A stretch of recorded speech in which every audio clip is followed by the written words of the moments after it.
Tout d'abord, bonjour à tous et bravo à vous d'être avec nous aujourd'hui. Un vrai jour exceptionnel parce qu'il est à la fois pour toutes les femmes qui sont ici autour de la grande table une occasion de se rassembler autour de Madame Radjavi pour lui dire bonne fête et bonne fête à toutes les femmes d'Ashraf et de Liberty. C'est vrai que dans l'Assemblée aussi, toutes les femmes qui sont venues, c'est pour dire que nous voulons une attention particulière, non seulement aux droits de toutes les personnes humaines qui sont à Ashraf et au camp Liberty, mais spécialement aussi aux droits des femmes qui sont aujourd'hui dans cette situation tellement stressante qu'ils doivent vivre et qu'ils doivent faire aboutir. Mais permettez-moi de vous dire que depuis quelques mois, nous avons vu comment, avec une diplomatie extraordinaire, Madame Radjavi a réussi à obtenir chaque étape d'un gouvernement de M. Maliki qui est loin d'être un gouvernement positif, qui était peut-être parmi les plus négatifs qu'on ait pu trouver. Elle a réussi à obtenir d'abord la prolongation du délai. Non pas l'enthousiasme américain, mais un support américain pour cette demande. Et aujourd'hui, nous sommes en train de combattre à ses côtés pour qu'elle obtienne des conditions dignes et correctes à l'intérieur de ce camp où on a donné la disponibilité pour les personnes qui quittaient Ashraf.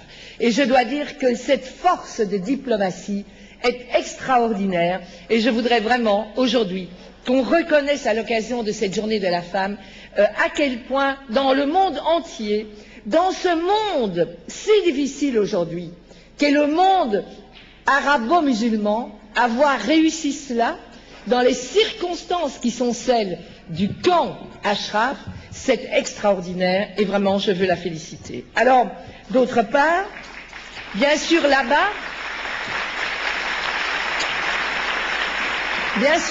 aussi, les femmes ont été à la manœuvre pour mener à bien ces négociations. Une secrétaire générale qui est une femme aussi et qui tente de tout porter sur place.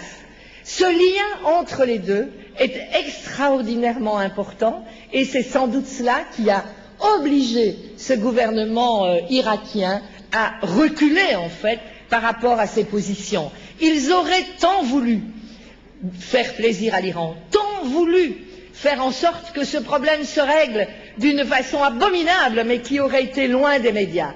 Grâce à Madame Radjavi, et grâce à vous tous et toutes, c'était devenu impossible. Et c'est cela la grande force et la grande réussite d'aujourd'hui. Il y a 3 femmes qui, parmi toutes les femmes du monde, peuvent aujourd'hui encore beaucoup. Et nous allons donc aussi en faire un appel vers elles.